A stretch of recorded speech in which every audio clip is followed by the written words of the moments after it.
am the one and only. If words could explain what I am, boy, it'd be a motherfucking dictionary. I am the backpack prophet, also known as CJ King. I am with my brothers to the death of me.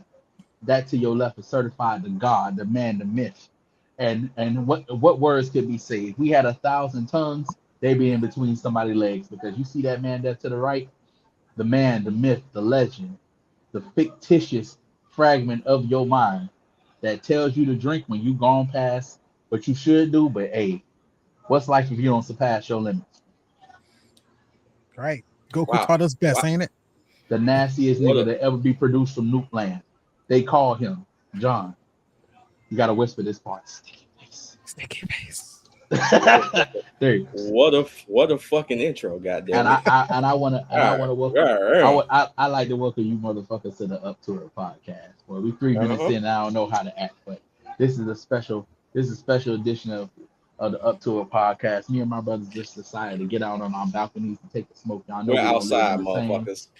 We outside, and not the outside that's safe for you motherfuckers. You underdid that, but we decided to take this episode outside. We wanted to reminisce over cigars.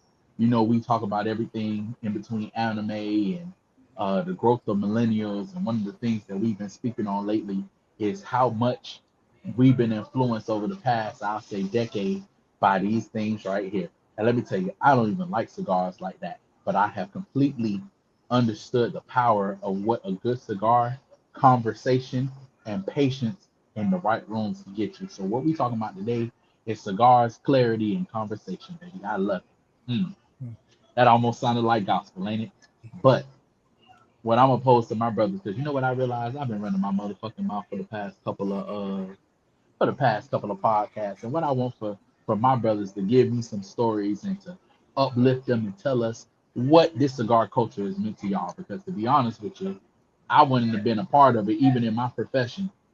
I wouldn't have truly been a part of it if it wasn't for these two motherfuckers right here. Because they were the ones that dragged me into cigar bars and got my hair and my beard all fucking coated in these different types of Cuban cigar and all this type of smoking and having to explain why I got to take baths when I walk in from a motherfucking night out like I done did something wrong. But hey, What?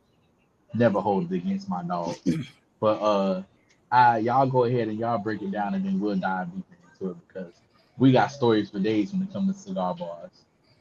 So I'm gonna say this. I mean, hey, I'm smoking on the quorum, you know what I'm saying? Maduro, made out of handmade out of Nicaragua.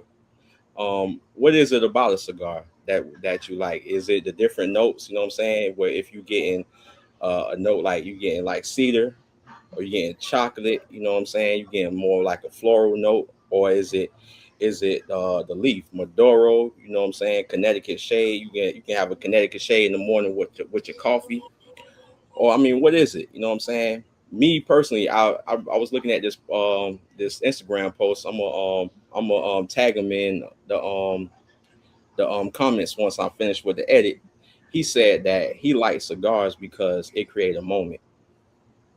Like let's say in the morning I have a Connecticut shade with my coffee. You know what I mean? I can be listening to music, I can be reading a book, or I can be brainstorming. I get that's the best time to brainstorm when I'm outside having a cigar. I feel like I come up with some great ideas over a cigar. Or you might have something that a little bit more heavy, mid body or a higher body cigar, uh, or a bigger cigar, probably at a cigar bar. You know what I'm saying? Um, and you surrounding yourself with people with people that you network with, that you having good conversations, just people that you want to meet. I remember the first time I went to a cigar bar, I met, shout outs to Stogy TV. His name is Kennedy. That's before we was brothers of the craft. I met him coming in the cigar bar because we got cigar smoking from my uncle Dwight. Shout out to my uncle Dwight in Florida. A and and at the time we was making music. Me, my cousin Sean, shout out to Sean Perkins, shout out to Joe King, you know what I'm saying? we was going to Cigar Bar in Aventura. It was right next to the Publix in Aventura. I don't know the name, but whoever knows the name, drop it in the comments. You know what I'm saying? And that's why I met Candy. We wasn't in the suits and ties and stuff like that. We was in we was in. I remember vividly what I had on. I had on the Crooks and Castles sweater, black and gray Crooks and Castles sweater, some gray Levi's, and some Ken Griffey's. And when we came in, like they was like, "Hey man, we can appreciate y'all, man, because people, kids like y'all wasn't coming into a cigar bar dressed like that. Y'all bringing in a whole different vibe." So I love the moments that we have with cigars. Like another moment, iconic picture. I don't know whoever got that picture, is a picture with Dre, Shaylin, and this man right here, Sticky. Sticky is in his he's clothed up like he just came out the South. He probably did, you know what I'm saying? And and I know exactly and what you're talking about. it's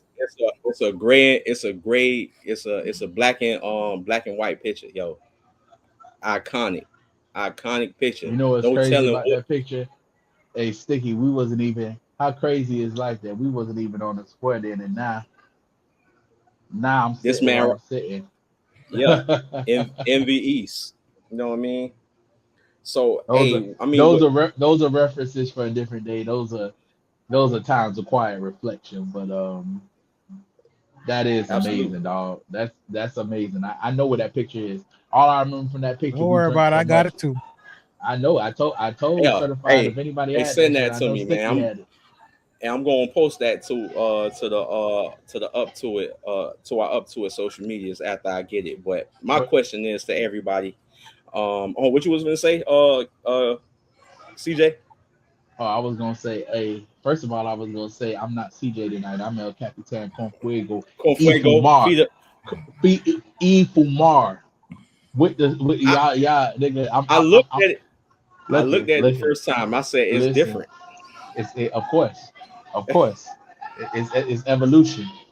Con fuego y fumar fide mumbo. Because you just can't have the fire, you gotta have the smoke too. You understand?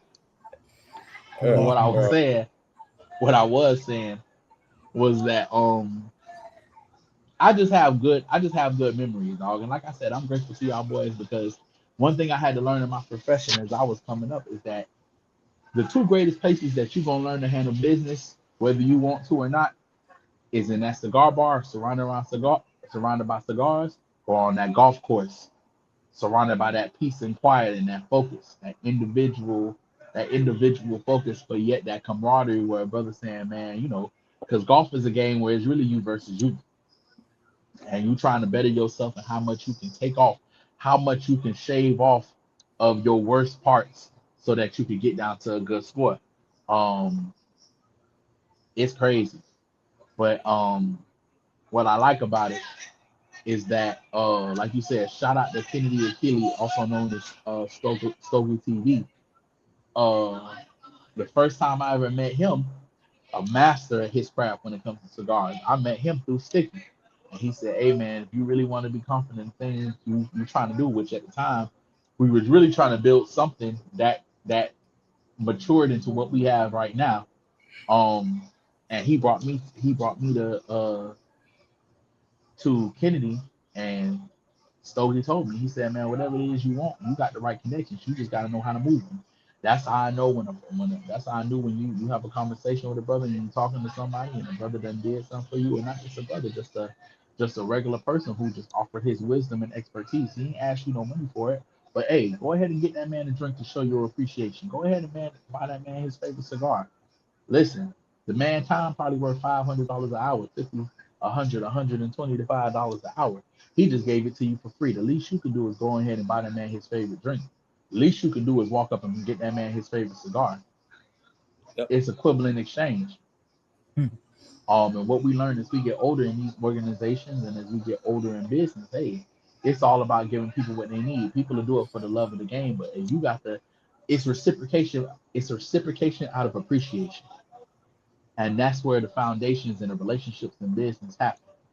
Um, that reciprocation is powerful because guess what? If a brother sees that they give you knowledge and it's just and they'll drop knowledge for the love of the game now, but when they see that hey, this brother's taking in and accepting what I'm doing, this young man is accepting what I'm doing, this person is accepting what I'm doing and reciprocating, and this gentleman is reciprocating and showing that he's appreciative of my knowledge, not just my knowledge but my time. You open doors that you wouldn't even imagine. Then you get that invitation out to that golf course, and they really see what you work. They really see what you know. You get an opportunity to show what you know. And guess what? Even if you don't know, and then you know what the beautiful part about it is, even if you don't know shit about golf, you still in for a lesson. They're gonna teach you about golf, but they also gonna teach you about business. They also gonna teach you about life out there on that golf course. And guess what's still gonna be there? The realest thing smoking, baby. So it's all circular, you know. It all flows into that same thing. And over these past, I say decade, this past decade that we've been together and running on the streets, listen, how many times has we had breakthroughs and it come down to these cigars? It come Mm-hmm. down to having a conversation that go down in that cigar bar. And shout out all the cigar bars that we frequent down here. Shout out to listen, I just went to aficionados way. And I just got the most love. Shout out to Miss Elena. Miss Elena just gave me this fire cigar. I'm not a big cigar smoker, y'all. I'm not even gonna front. Like I like cigars. I used to hate leaving the cigar bar and smelling like a pound of tobacco. But guess what? This is it. And this ain't nothing but I believe this is a Deadwood tobacco company by Drew Estate. I've had a couple of Drew Estates, and this is by far just still the same. Smooth, sweet, elegant, mild. It's not nothing. It's not too hard on you. It's not going, you ain't gonna need to have to drink some water after it. But you know what? I'm gonna drink my big old backpack glass size of tequila. Good This is God my Almighty. only one. Hey, come back with your Sheila on it. That's Terramana, That by the way. Praise God. that big Um, ass cup look like you trying to resurrect some shit. God damn it. listen, listen. Terramana. Oh Yeah, Lord have mercy. Terramana. Shout Yeah, out we to we, Wayne we Good got to God. Johnson. pray for him. But yeah, but Yeah, before you, truly. well, before you had somebody to pray for you, now you got to never mind. Um, but but shout out to aficionados out here in Pembroke Pines. Shout out to Top Notch out there in Miami Gardens where all of us is from. Shout out to uh Davidoff of Geneva in Tampa, Florida. Um, Shout out. I don't even know if Matchbox still there, but I think Matchbox closed. Matchbox was the time a black-owned cigar bar out there in Orlando, Florida.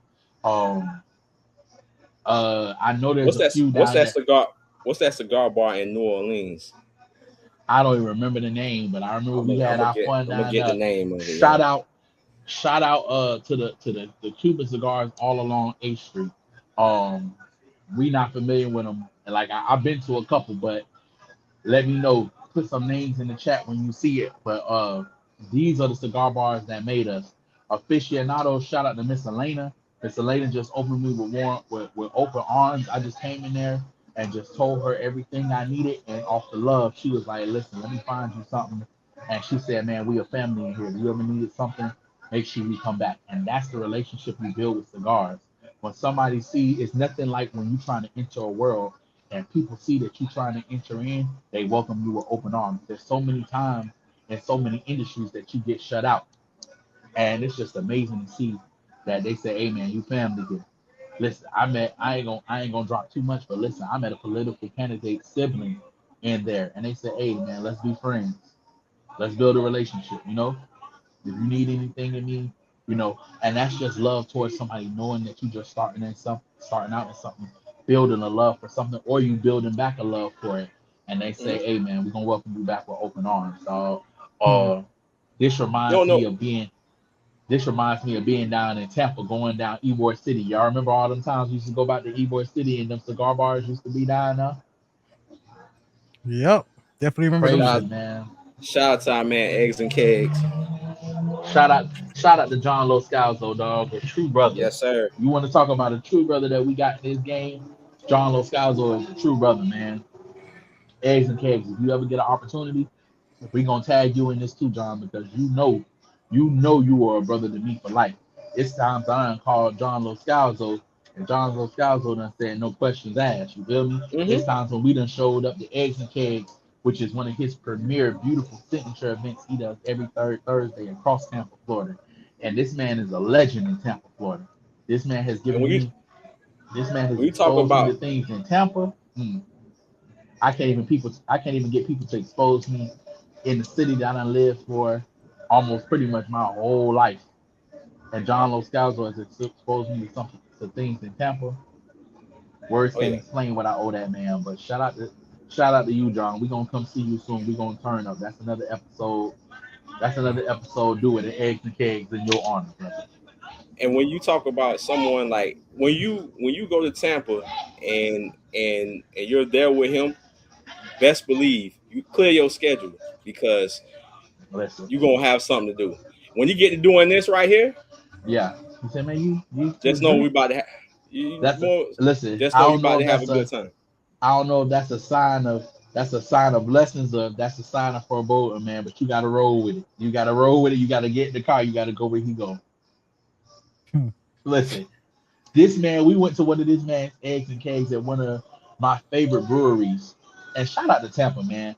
Shout out to Tampa and that whole tri-county area, Hillsborough, Clearwater, and wherever the hell St. Pete is. But that whole tri-county area is has so much love and has so much um influence on the craft brewery space. Number one, we would be nothing, and I would be remiss if I didn't mention the people who got us started, and that is Cigar City Brewery. 2016, me and one of my business partners, shout out to Dre Zen if you listening, bro. You know I love you. Me and Yes, him sir. was coming back from Tampa on the hum bum, being young and reckless and just trying to find a foothold because we knew that city was gonna be something. We walked in Cigar City Brewery and showed our press passes on a Sunday. And the manager at the time, I think his name was Brad, walked us through the entire facility, sat us down at the bar, at the tasting bar, let us try every drink that we wanted to. When we needed to do interviews, I remember we had a big interview with Chef Henny, and he used to do the Chef Henny skits. Now he does Daddy Roll. Shout out to him. But when we needed the opportunity to go meet him, and we needed a place to meet him after a performance he did the night before, we called up Cigar City Brewery, and Brad wasn't there, but Brianna was, and they showed us their method and how they moved on and how they took over positions and stuff like that. We called her and asked her if we could sit there and give an interview. She said no problem. She opened up the entire back to us, and that in that interview and interviewing him is how we ran into John Los Scalzo. We went with John Los Scalzo. The next month we came up there to his eggs and cakes, and he treated us like gold. And he has treated us like gold and family ever since, man. And I cannot, words can't explain, words can't explain how much I appreciate Los Scalzo for that, dog. A man among men, and he's just a fool. He's just a foodie. He understands food. He understands his people. He just wants people to have a good time. A man among men. So we're coming back to see you, John. We're coming back to see you Absolutely, real absolutely. soon. But it just lends into the what you call it, because it lends into the topic because every time he goes and has a place, it's either a cigar bar, it's at a craft brewery, and he has expanded his profile so much, he never hesitates to bring you into the fold because he knows the type of person that you are. And that's what the power of something like cigars, a community like the cigar community, or a community like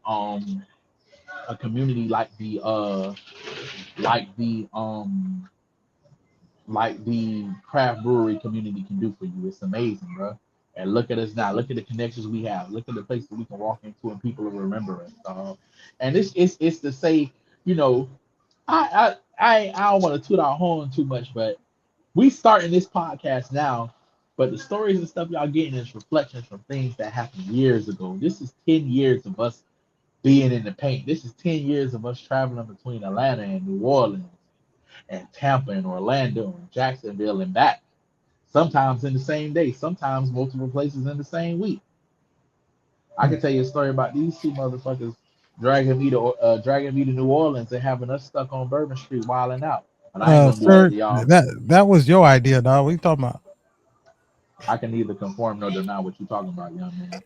If all else fails, I blame was. the Like, ex, man. It's funny because I'm looking at the pictures right now. Us in New Orleans. and you know what? It is a travesty that y'all always put this blame on me. I hope you clip this. I hope you clip this certified because I can't believe y'all keep blaming me for all this stuff. I can't believe that the crux of it. Y'all keep saying CJ did it. Well, goddamn, y'all couldn't say You know, no. you know, hey, You know when the captain gives out a command, sir, you just got to go ahead and follow. Yeah, I am convincing as a Yeah. motherfucker. Man. Listen, I but know where the ice water is hitting in hell. that's yeah, but like that, like I said, that's the best part about cigars, man. You walking into the unknown, you don't know what you don't know what you're going to get. You're gonna get a you can get opportunities granted to you from a cigar. You can build relationships. You know what I'm saying? I like the fact that a lot of women is into cigars as well. You know what I'm saying? Yeah, So another like one question I got for everybody, like, what was their best moment uh over a cigar? Like, what was your most memorable moment over a cigar? I want to start with my brother Sticky Face, man. yeah. I'm about to say, Sticky, get in the game. Get in. Hey man, listen, y'all over there having a blast. So I didn't want to interrupt. But You be trying to shit, act like you holier than thou. Your I ain't name, no, your no, name no, is no. Sticky Face. What that Truly. mean? Because it's hot outside, man. I sweat a I lot. feel like I feel like I've been going on a cross for you niggas. I feel Oh, like you ought to stop. I feel Yeah. like I've been going on a cross for you niggas. I feel like I've been buried it. Like I'm the only one that got stories, nigga. Y'all was there. Y'all was there. Uh, My God. I might have Perhaps. orchestrated, but y'all was there. listen, the Jesus. we keep bringing up Nigga. Stogie, dog, but you gotta understand, man. Still, what Stogie was for me, dog. He. A lot of people don't know he like my brother 3 times, dog. So I knew his man all throughout college. So he got me in the game, and then when he started dipping into the cigar world, he said, "I'm gonna show you how a cigar could change your life." We sparked one up. He said, "Now you got to finish it." That shit takes between 30 to 45 minutes to knock out. So you got nothing but time. And guess what you're gonna do? You're gonna sit down, you're gonna talk, you're gonna listen. Mhm. All we doing is sharing ideologies, sharing business talk. All the millionaires you see now, dog, all they do is when they're talking over something, what they doing, just like you said, Cap, they either smoking a cigar or they in the golf course. Why? Because you're stuck there for the whole duration of the game. It's the And isolate. It's not just the isolation, but it's the focus you got to give too. And right, people watch you. People watch you and they study you because it tells you a lot. The way you handle a scar, the way you preference it. It teaches people if you play it safe. It teaches you if you're a beginner. It teaches you what you can handle. It teaches people how you can handle your buzz because some people know how to prepare the perfect cigar with that little bit of liquor to get them a nice buzz. They right. don't got to do You much know Mm-hmm. what I more. mean? Mm-hmm. They don't got to do much more, Mm-hmm. dog. So So with that, and also with like I was telling y'all earlier, I got my cigar from my chief. Man, that man spits so much knowledge to me every time we having a cigar. Like if we having a work event, we'll sit back, he'll spark one up, and like, hey, you got time? There yeah. we go, we in there. And now he teaching me the whole game, how you gonna get from point A to point B. This is what you Listen, need to look for. And now the old heads are always willing to spit game, dog. If you're willing to sit down and listen. Well, listen. listen. Yeah. How much? And listen, Oh, you gotta meet. Sometimes you gotta meet them where they at. bars. And the beauty of us growing up, the beauty of us growing up and maturing, dog. We're in that middle age. We're in the middle age where our parents is as old as getting as old as our grandparents were, and our children is getting as old as we were when it was time when we would frustrate the fuck out of our parents and they was trying to find themselves and stuff like that. We're in that gap. I was realizing this the other day. I think I was talking to Certified about this the other day. we in that gap where you the caretaker of your parents, because now it's come that realization where you used to always rely on mom and pop, and listen, mom and pop can't do it like they used to no more. And you start looking at them, you start seeing in them like how you used to see your grandma and your grandpa. It came a day where you listen, you always loved and doted on your grandpa and grandma, but you noticed it was one day when they started getting a little slow. They couldn't see how they used to see. They ain't clean up how they used to clean up. And it's a generational thing. So hey, in that moment, you getting older, you see things, but what can you do? You can do what you can, but it's time for your mama and your daddy and them, they stand in the gap.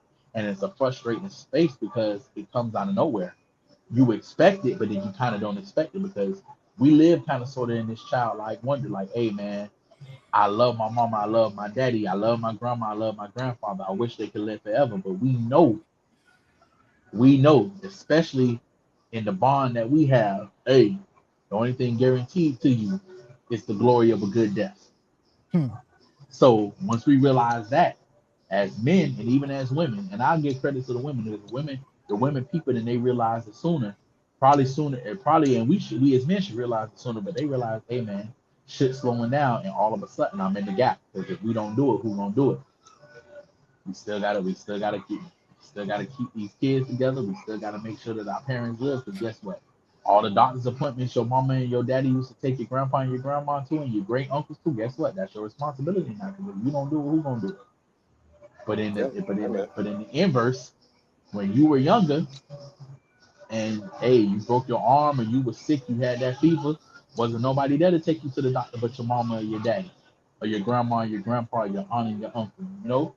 Life has a way of slowing us down and giving us perspective to which, hey, this is where we at now. And sometimes it gets dropped in your lap, but it can't be surprising because it's the nature of things, bro. To everything there is a season, and that's why they always tell us take your time and enjoy life. One of the craziest things I'm realizing now, being at this point, and we done, and hey, listen, we ain't got to hold back. I know you motherfuckers, y'all arms are heavy under the weight of them rating rings, but y'all know it was a time when we were unburdened. We were unburdened by any of those things and emboldened by the flame of ambition, if you will. Where's this? Where's the Vegeta reference right now with this? From the Boo saga. Hold on, emboldened, which I was a emboldened by the warrior, flame. I gotta take a hey, I gotta take a sip off of that. Hey, right? listen, yeah, this Terramana yeah, right. Blanco is good as fuck. Yes, sir. Well, we were Sarah we were Blanco. we were unburdened by these other stresses, thinking it might never come to us, but emboldened by the flame of ambition. And you get to a point where you doing your thing and you got support. Shit. Shout out to my mama. What the fuck would I do without my fucking mama? My mama taught me. Shout out to two people, Levi Collins, which y'all probably know is stick. I'm about to say sticky, but Chief Nasty. Um, he a brother to all of us, number one, but he has been a big brother to me since I was 12 years old. And he was the first person who taught me really at our age to be a father. And he's an amazing father, Mhm. raised three boys. But he was one of those brothers who taught me, hey man, the sacrifices and the stuff you got to do because you got to want peace. If that's what you want and you want to have a child, listen. And I had my child, his son is my godson, and my son is his godson. And he taught me in the way that we do things that we have to operate because you got to have not just ambition for your life, but when you take on another life, when you give birth to it, when you not give birth, but when you bring a child, you assist in bringing a child into this world. That's not a burden, but that's something that you have to bear to go farther and do more with your life. And we as men, a lot of times we have been taught because we haven't been taught to mature, we haven't been taught to accept that responsibility. We haven't been taught to embrace that responsibility. We've been taught to, oh man, what I'm gonna do. And I ain't gonna lie, y'all know my little boy. Y'all know my little boy is my everything, sun and moon and stars. And to this day, I look at him sometimes and I get emotional just thinking about how amazing he is, and that I even was able to help bring him into the world. He just went back home with his mom, and I miss him already. And it's just something about that gap, when you coming into being a father, when you coming into being a man, that you got to grow with those things. And this is one of the main reasons why I wanted to do it. I wanted to show my son, hey, with all my capabilities and all the things that I've done. This is I'm trying to build something that I can give to you. And even if you don't want it, even if you don't want it in the capacity that we all three build it as for our children, y'all take it and y'all run with it. But once you have a child, you have a realization about how crazy the world is and what exactly you brought your child into. And once you get over that fear, that anxiety, because I ain't gonna lie, I shed tears for about 20 minutes thinking, what did I do to bring my son in this world and what did he do to deserve it? But the thing that you have to realize is, dog, you have that fear and that anxiety because there's a lack of preparation in what you're gonna do to get your son through it. You just don't know what to do. And that's why we have to back to the, bringing all this full circle because y'all know I can reminisce like nobody's business. But y'all have seen me grow. Y'all have seen me grow and put in the work over these past 12 years as a father. And even when y'all had children, uh, it was a blessing for me for y'all to even be able to come to me to say, hey man, I remember when my godson Byron was born, and Glenn called me that morning. I heard Glenn sniffling, and I said, oh shit. I said, what's going on, dog? Is it what I think it is? He said, hey, he said they took her in. He said when she come back out, she gonna have this baby. And I said, Glenn, listen, this is gonna be the scariest moment of your life, but this is the greatest day of your life, bro. This is the greatest day of your life. There is nothing greater. There is nothing greater I have could have done in this world. I would never. I'm not gonna talk about no woman I ever been with. I ain't gonna talk about no crazy experience. It is it is not a moment in time where I did something wild and y'all know we brag about doing legendary shit. There is nothing more legendary than I ever did than being in that room watching my son being born. There is nothing. His birth is the greatest thing I've ever done. Being able to assist in his birth. And when him coming into the world at 12:04, at 4 fucking 14 in 2014 is the greatest moment of my life. Hearing my son cry for the first time and being able to walk next to him and be like, yo, this is my human being. And him looking at me for the first time, and it's amazing. I'm looking at him and don't know who he is. He got to listen to me talk because I've been talking to him his whole life. Well, since he's been gestating. It's a beautiful thing. I remember telling Certified, man, you gonna go in that room, you're never gonna be the same. But guess what? Yeah, When you go in that room, listen, you you're gonna you'll you're never. gonna go in that room. And I told you. I said, hey man, when you go in that room, you're gonna walk out a father. Go in as a father because you're Yeah, going to bring your son into the world. you'll never fathom that feeling until you are actually there, and Yeah, and and I can. It so much was going through my mind uh in that whole situation. You know what I mean? I was like, hey, am I gonna be a good father? You know what I'm saying? Is he gonna be okay? Is my wife is gonna be okay? You know what I mean? But when you see him come out and they lay him on that table, I was like, oh man, listen. life got And real at that point. And shout out to a woman, man. We brag. We all mixed up in the gender wars about who do more and who appreciate more and stuff like that. But god damn, it ain't nothing like a motherfucking woman. I hope we can we can set the choppers off for all the women in the motherfucking world, dog. Because listen, when you in the trenches and you see that baby coming and you understand, like man, if I was up there to that motherfucking shit, I couldn't do that shit. Niggas be crying when they constipated. And this lady about to push out of this girl about to push out a whole baby. Listen, there's nothing like it, dog. And to see that they done did it more than once. And And you, all we go listen, and we glad for each other. Like when I heard that Sticky Face was gonna listen. have his first baby, that made I feel like I was more happy than him. You know what I'm saying? Yeah, Because I we knew I knew the man that he was. You know what I'm saying? yeah, and we call this I nigga knew. like he got drafted. Like he was first Yeah, round, first pick. and I knew like, hey, if But that's anybody's gonna only be a good father, that's Sticky only Face is something gonna be a good it's father. only something that you can share when you have that feeling, boy, because that's fatherhood, dog, parentage, there's nothing like it.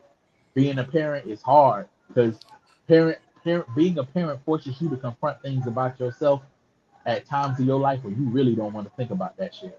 But if you want to be a good parent, if you want to be a good father, it's shit that you got to look at, dog.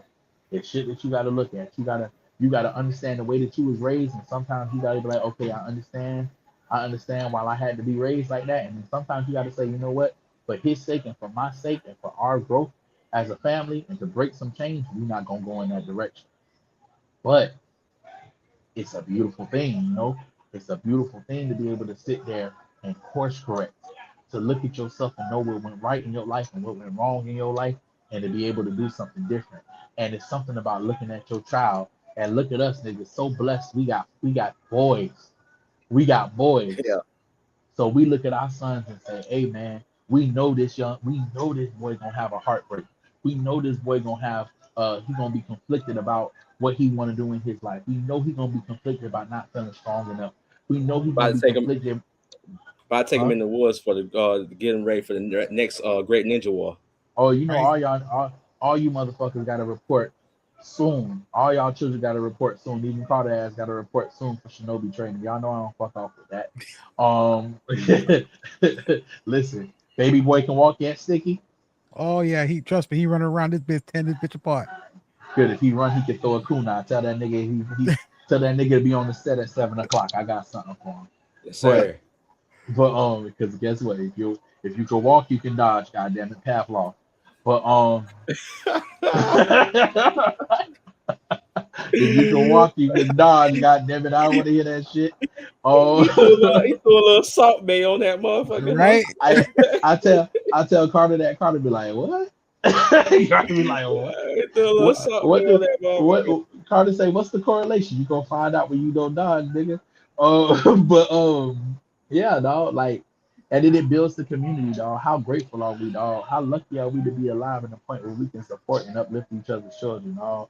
Where them children can look at us like, it's one of the greatest feelings I have in the world that my child, to look at y'all children and be like, okay, because we all got light skinned babies. Shout out to the light skinned community. Hey, you only Right. get one. That part. But Elder Boss looking motherfuckers. Uh-huh. I like it. but but thank God, like I said, with even with Levi's boys that I can see with I can take Chief Nasty's boys. We don't went out of time together, and they have a bond where this is something that we build, and they enjoy being around each other. They enjoy supporting each other. They enjoy helping each other out and lifting each other up, dog. Because we got to build the most important thing that we can build as men is community. I'm telling you, the most important thing that we can build for these children, we need to teach these boys that they have a community, because we built our community, and then a lot of our communities faltered for whatever reason. But it's important that we build this community with these young people, and we let them know what's going on. Or we let them know from a young age they have people they can rely on. Hey, you like women, or you looking at these girls, man? Let's tell you about the pitfalls. I ain't gonna I ain't gonna lie to you and tell you that you shouldn't be looking at girls, because guess what? You're gonna be looking at girls for the rest of your life. All I want you to do is understand that, hey, you got to treat women like princesses. You got to treat girls like princesses, and learn and grow and mature to treat a woman like a queen. We struggle to this very day because we have our own struggles and triumphs that we have to get over. But guess what? The more you learn and the more that you know that you have to teach, it teaches you to grow. So fatherhood is one of them things. It's a self-fulfilling prophecy. And that's one of the things I'm learning. If you want to be better in yourself, if you want your son to be better, you got to get better, nigga. Fatherhood and this manhood thing that we dealing with is a self-fulfilling prophecy. But y'all got me up here talking, dog. I'm thinking about. I'm not even thinking about just my son. I'm thinking about y'all children. I'm about to cry. I'm sick of you niggas always getting me up here drinking this goddamn tequila and vodka and getting emotional. One of you niggas talk, man. I ain't dealing with y'all niggas tonight. Got me All on the right, got me on so the oil and the cigar. I'm sick of y'all. so so so what was like a learning moment as far as cigars, like something that you wouldn't do, like one of your worst moments as far as cigars? I know for me, when I first started smoking cigars, I was inhaling that motherfucker like that bitch was a black and mild, Dog. and I got sick like a motherfucker, yo, The worst sick. experience I ever had. and What's those and big ass cigars? shout out to my CT. My CT, like, let me ask you a question. Are you inhaling them? I say, and we aren't we not supposed to? He said, nah, brother, we're not doing that. You ain't Listen, you, you ain't supposed to do it like that, yo. that's why I learned, and that's what made me get off cigars for a while, because I thought I was doing something big. What's that huge ass cigar, dog? By that what's it called? The LTD or the Yep. LDT? And I Yeah, bought that LTD. shit one Yeah. time thinking at a work event thinking I was gonna show out. I licked that shit and I inhaled that shit. That shit, listen, I inhaled that shit the first time I felt that shit in my pinky toe. I said, oh, one of these things is not like the other, good brother. I said, hey, my coworker looked at me. He said, "You good, bro?" I said, "I've made a mistake. yeah, Why y'all LFD. niggas? Why the LFD? I'm sorry, LFD." I inhaled that shit. I felt like I had a piece of dynamite in my fucking mouth. I said, "I'll never do this shit again. I'll never do this shit again." Thinking I'm big. That was in Tampa at Davidoff of Geneva. I'm thinking, give me the biggest cigar I'm about to show out. Yeah, I was almost in the casket. It was Yeah. my Well, I would say my biggest mistake was like not understanding the three styles. You know, you had the right. light, the mediums, and the darks, Hmm. the full bodies. Man, listen, fucked around trying to get me a full body the first go around. It was my first time trying this Oh, shit too. Fuck around with Listen, Stogie ass. You're like, hey, in the a full in a body's where it's casket. at. In a casket. Boy, hey, them things they like weed now. They'll Yeah. get you. They'll They'll get get you you. if you're yeah, not ready That for it. tobacco. it will That tobacco it will will cut. hit It your won't cut ass. you loose. It will not cut you loose, boy. You ain't That lying now. buzz hit me so hard, dog. And mind you, I was already on that oil. I'm like, Jesus, dog. Yo, Mm-mm. Lord, I was inhaling them motherfuckers, man. bruh. And another thing, a lot of people think like, oh, they sell a cigar, a lighter cigar. You know what I mean? They think, okay, oh, that's light, so that shouldn't be so bad. But usually a lighter cigar is not as harsh. But you got some lighter cigars that pack a punch. You know what I mean? Yeah, Yeah, but So still, deadly. with that, you still have to take your time smoking it because if mhm. not, it's gonna hit you just as hard as a full Yep. body. Boy, So gone. that's why I tell you, Especially boy, if you you better have time for that shit. if you not a pro, if you not a pro, buddy boy, oh buddy boy. And that's why I'm sitting here. I'm waving this shit. This put it to the point. This shit ain't even smoking no more. This shit like incense. Ah, wah, wah. Ah, wah, wah. We gotta lay off the bullshit, boy. I know my limits. Um, but yeah, man, we done had some moments, dog, and that's the beautiful thing about the culture. Like I said, it's open, it's welcoming. People will always bring you in, dog. We done seen this shit take Stogie to Esteli, Nicaragua, to the estates to learn the whole process, dog. We done seen we done seen Oh deals yeah, close in front of our eyes, dog. We done seen future politicians walk into cigar bars and close deals knowing that he was favored.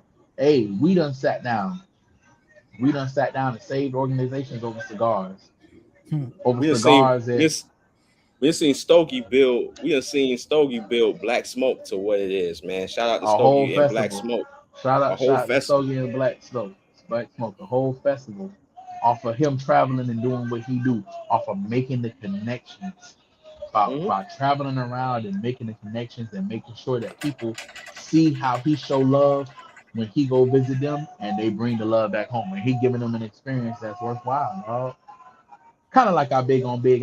This is a small public service announcement. We gonna have this big on big. My mama talked to me today, and she said, "Hey, your brother called me." I said, "Okay, what was that?" She called me and told me my brother called me. She said, "Your brother asked me." Shout out to Casher Mill, or as they know him now, Pac Jam 305. He Yes, said he sir. Shout called me out. and she said he asked me something. I didn't know what to tell him. I said, "What happened?" She said he asked, "When are y'all having that big on big?"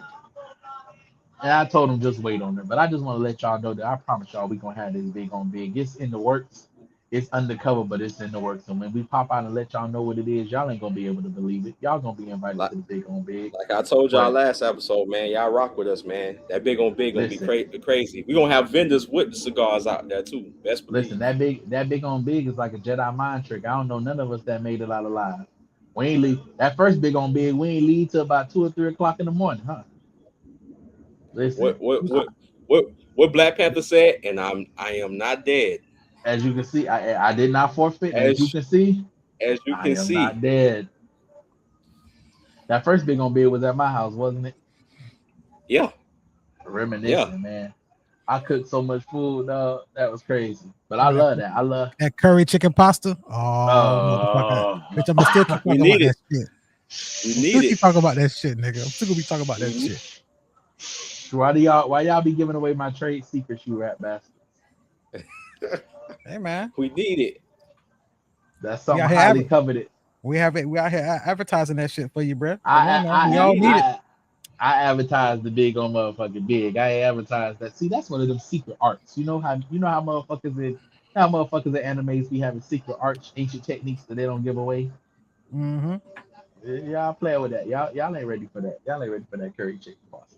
Yo, I hey, don't know. listen. I remember we just came from Grand Session. Shout out to our brother brother Renee Renee and Hernandez.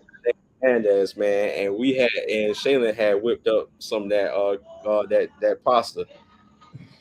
Renee Oh, said, that "Hey," wasn't even curry. he said, That was that jerk chicken pasta. They said, "The man. chicken They pasta." said, man, Renee we said, gonna "Hey," meet up.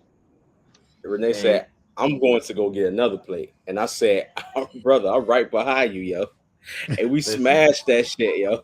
Hey, we We went to. smashed that Hey, shit, I yo. said, man, we ain't going nowhere. Renee coming over, dog. We was at shout out to K Dot, shout out to Kennedy Corey at Oh, yeah, second, yeah. dog. But We was at Kennedy I crib at the love Grand brother. Lodge, and I said, man, you already know, cause he one of them ones that he like, no, you gonna cook? He talking about you gonna cook? Let's go get something to eat. I said, hey, bro, listen, I go make it, dog. We all getting together. We gonna fellowship. Bring the bros out. We gonna get it together, man. So I made it. Dog, People, we do you know how this. you know how niggas acting humble. You know niggas acting humble when they get that first plate of food. I already saw Renee bit that first But piece of food. He even focused on the conversation. Nigga, that nigga ran through that food. That nigga said, "Yeah, yeah, I hear y'all boys, but I'm gonna get another plate." I said, "Y'all niggas get in action, boy." and I was glad he said that shit because I'm trying to be modest and shit like that. But as soon as he said that motherfucker, I said, "Oh, that's fair game." But I'm listen, about to whip me that's up. the that's the cat Sandy. Y'all know how it is when I get down in the kitchen. Y'all know it's all about whipping it up and providing for everybody and making sure everybody's good. Dog, that keep the party going. That's just like these cigars. That keep the party going, man. Keep everybody Hey happy. man, That's El Capitan might get mad when I say this, man. We might have to see see, him do a little segment as far as a cooking show. Big the freaking up to it the up to it cooking segment, whatever you want to call that motherfucker. You know what I'm saying? He every gonna day. bust out all his recipes that he got behind him. You know what I'm saying? Some shit. You know And what? Every day we fall you further know, and further from God's grace. he used to pull in them heifers. With these recipes. You know what I Oh mean? no, not Hey, not the Huz. Not the them heifers. huz. The Not the now huz. uh, Shut your mouth. Shut your mouth. See niggas. See how niggas do. See niggas do. Nigga, you cook for a nigga can't keep his mouth shut. Good lord. Hey, don't Every day we cancel us. I fall. wasn't talking. I wasn't talking to all of his females. I ain't referring all of them to as heifers. But if you feel like it was you,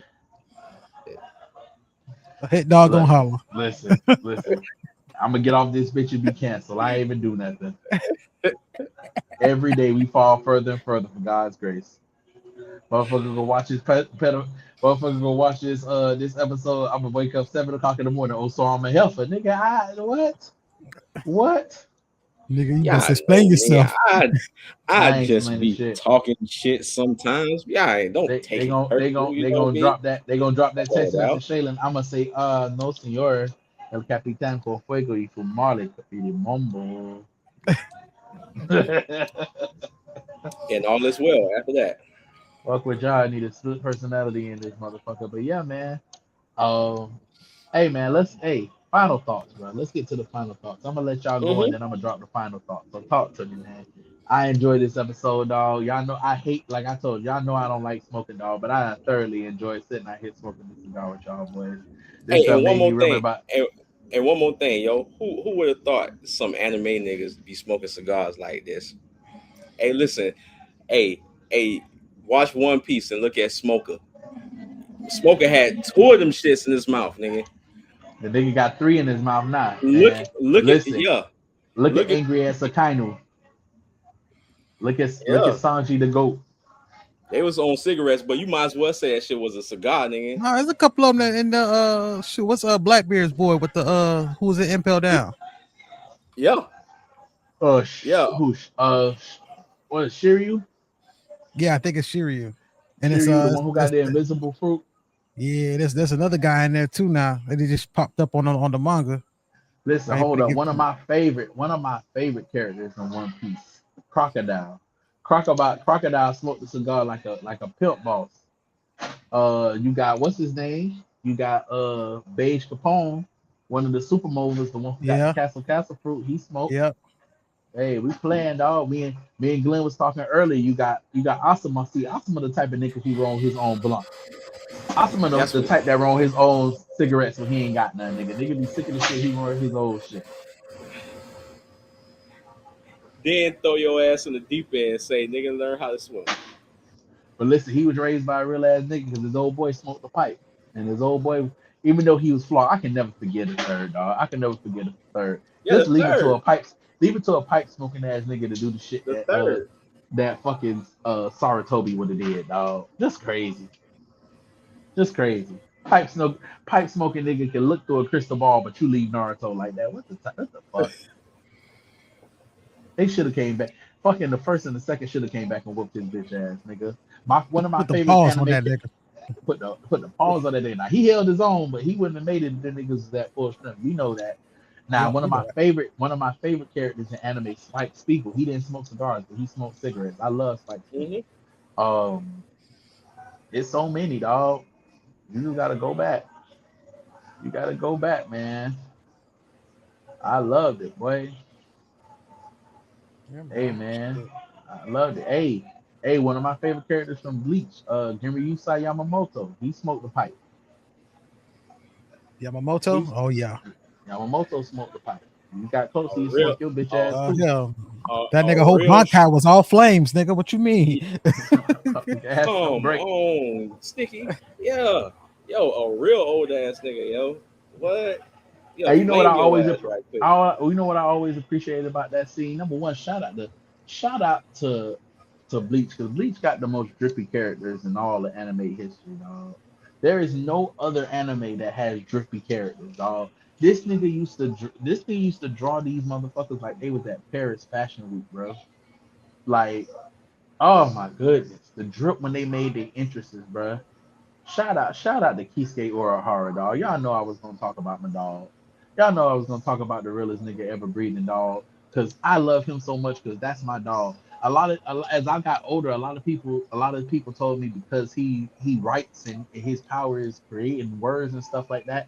That Ichibe Kyosabe should be my character, my favorite character. But nah, dog. Let me take you back to the beginning, cause Kisuke Urahara and his incalculable schemes. I tell y'all boys all the time, the only way that you gonna make it happen is that you have to stay scheming, dog. Not scheming in a nefarious sense, but you always gotta keep thinking towards the goal, bruh. You always gotta have a backup plan for the backup plan. And if that man isn't the epitome of having backup, like, listen, that nigga just, you know how raw you gotta be just to figure out how to fuck up a nigga life just in case.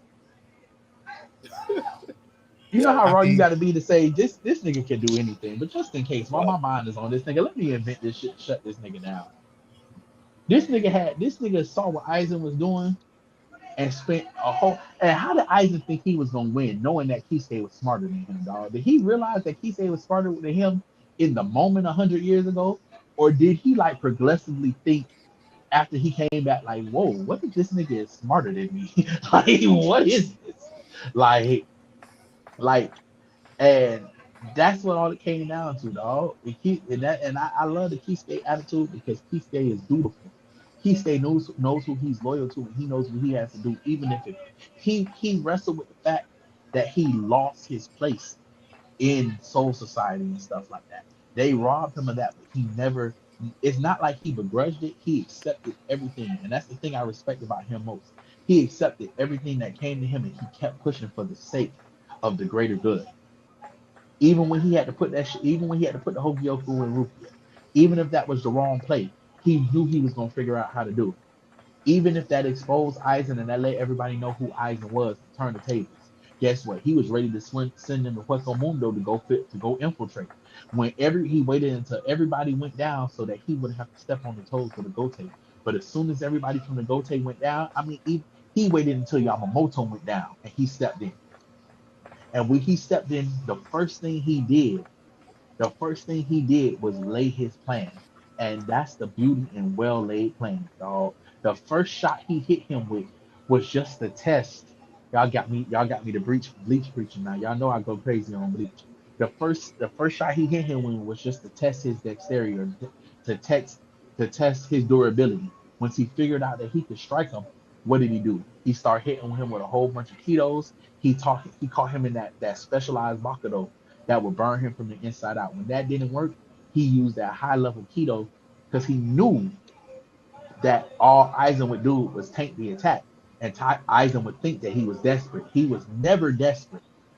He was never desperate. He just wanted to make sure that what he did all of that stuff to make sure what his real plan was would work, which was to fire that ceiling keto off of that larger, I think it was Hado 91 or something like that.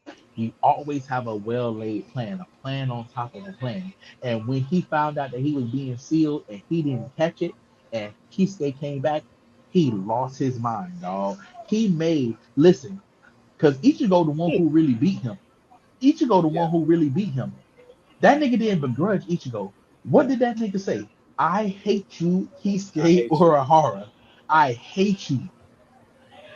He said, "How could you be so intelligent and serve that thing?" Did Urahara sound like he was shocked and everything like that? Or Urahara said, "Oh, so you've seen it too." So you seen it too. And that's one of my and y'all know I'm always a sucker for some literary tropes. I'm always a sucker for some literary shit because that's what people lose in anime and manga. They look at it and they say it's just comics, but they don't grasp the facts that comics is literature. The way that you can apply the analyzation of literature to Hamlet. Because right now, of course, I can sit down right here and quote a piece of Hamlet to you like it's crazy. One of my favorite pieces of Hamlet. I think that's Act Two. That's Act Two, Scene Two, when he was upset because he didn't feel. And Hamlet was a wild boy, but Hamlet was upset because he didn't feel. He compared actors in a play being passionate about their performance to how seriously he should take the solving or the revenge he should take against his father. That nigga said, what is he so proposing for Hecuba? Who is Hecuba to him, or he to Hecuba that he should move with such passion? It drove him crazy. The boy said, I had heard that guilty creatures sitting in the play have been so moved by the very act that they in the moment shall confess their malefactions. Crazy. He Hmm. he thought about that whole thing. He thought about that whole thing, comparing himself to the players. I will play something like the murder of my father before thine uncle, and I will watch his motives. I will tint him to the quick. If he but blench, meaning if he just flinch or become uncomfortable, I know my course. The nigga said, I'm gonna have these actors come and play out the murder of my father. And if my uncle even seem the slightest bit uncomfortable, I know my course because I know that nigga did it. The ending of that soliloquy says, "The play is a thing in which I will catch the conscience of a king." He knew what he was doing, and you go back to Urahara, like I say, with his incalculable schemes. He already knew the plan was never to kill him because that was impossible. We were past the point. We were past the point of of halting his ambitions by getting the Hokioku. But what we can do is when he get it, we can seal him so he can get no stronger. We can curtail him before he gets powerful enough to be stopped. And that's what he did. He knew Ichigo had just enough, or Ichigo would find the power to put him in a place where he could be sealed. And he said, I was wondering when it would kick in. And then him understanding, let's go deeper, him understanding human nature. The only way that the Hogyoku could have failed Aizen is if Aizen stopped believing in himself. And every moment when he beat everybody in the Gote 13, the only person in the Gote 13 that he knew he could not beat by his own strength alone was Yamamoto. and he enacted a scheme just like Urahara to beat him. He used Wonder Wise, and he still underestimated Yamamoto, because Yamamoto still hit him with that keto, and Ichigo went to go for the attack. It still wasn't enough because the Hogyoku had activated according to his will. Ichigo became so strong, he beat him down. He beat him down and made him believe that he could lose. And as soon as he lost faith in himself, that's when he was able to be sealed. And Urahara said, "Hey, that's all we needed you to do. Hey, sometimes you don't have to be stronger than a person. You just got to break their resolve to make them question if they are who they think they are." My God, y'all better get me off of this podcast, boy, because I'm in Yo, here. hey, we Y'all go. know I Hey, love you a need to. y'all know I Yo, love a yo, good bleach preach. your nickname for the next episode under your picture should be Senior fucking Quote. God damn it, because you Y'all be know quoting these motherfuckers. God You damn. know, cause dog, guess what? Because I love this shit. I, Yo, I look at it like literature. All of this, if you look at this stuff like literature, like I told y'all about the Bible, if you look at the Bible and the Quran and other things as literature, you'll be you'll be taken to another level because you'll hold it true to yourself because it's something that you'll take it in and you'll move it. You'll move with it as not like biblical scripture, but it'll be something that's applicable to your life. I'll give you another perfect example before we get out of here because I know we said we was gonna wrap it up. But one of my favorite lines, one of my favorite pieces of dialogue from Bleach is when Urahara trained Ichigo for the first time. And that nigga told Ichigo, "I'm so disappointed in you." He said, "Because everything that you do while you swing that sword reeks of fear." He said, when you block, you're afraid of getting cut. He said, when you swing your sword, because you're afraid of hurting other people. You block because you're afraid of getting hurt. He said, you move with desperation because you're afraid of losing your friend. He said, it's not about moving in fear. He said, it's about knowing. He said, when you strike, you know you striking to kill. When you block, you will not let somebody cut you. When you go to protect your friends, you will not let the person that you care about get hurt. It's conviction. What you lack, what you have is fear, and what you lack is conviction. You got to put conviction in your blade. And listen, y'all better get me off of this bleach preach, boy. Y'all better get me off this bleach preach. that's all, Hey, man. Yeah, goddamn it. All I y'all better gotta get say me off. is, Zimbo Zakada. God damn it. Y'all better get me on this bleach preach. But man, final thoughts, man. Run it up. What y'all got to say, man? Talk to me. Hey, now you do that. You come on now. Give that final You thought. know, now you know this all you, brother. Come on now, Come on you now. ain't doing all uh, that. uh, What y'all, the nigga in Drumline has said, man, hey, go rip that shit, dog. Go ahead and rip it, dog. long story short, as y'all can see, ladies and gentlemen, family all around, these things have not only bonded us, but they pushed us forward. Like I said earlier, when in my anime reference to Kisuke Urahara, which is one of the greatest characters in all of anime history, love it or hate it. But these things learn how to build a bond, and through these stories that we've been telling y'all, we've been built into other things we've learned. It's teaching you humility because you got to sit at the feet of the elders who know what they're talking about. One story that I didn't get to tell, but I think is a very important to tell. There was a gentleman in our organization named Kevin Evans, and I remember we went to the cigar bar with him one time, and he sat us down because he was an A&R back in the day for some very powerful people. And when he was among us, when we were getting ready to start up an online magazine. He sat me and my business partner down. And he said, "Is there anything?" He said, "If you could have one person that you could interview for your magazine that you think would set off, who would it be?" And he said, and we looked at each other, and he said, "Don't look at each other like you confused." He said, "Go as big as you can go." He said, "Go as big as you think you can go." He said, because if you're afraid now to say who you want to, your dream person is, he said, when you get farther, you always gonna be inhibited by why you think is enough. He said, I don't want you to think in terms of enough. I want you to think in terms of exactly what you want. So I said, shit, I want J. Cole. And my and Drazen looked at me, he said, shit, that's exactly who I was gonna say, J. Cole. He said, J. Cole? He said, oh, he said, that's 3 phone calls. And he said, you got to understand the proximity that you are to greatness, but in understanding the proximity you are to greatness, you got to be willing to take it. He said, I can call somebody that can call somebody that can call somebody, and you can have your interview. He said, but what if you would have never said that? And what if you would have said some bullshit person? I could have picked up the phone and maybe got it in one phone call, called somebody, and they could have did it, and you could have had the interview. But is that what you really wanted? You can strike and you can go as far as you can go.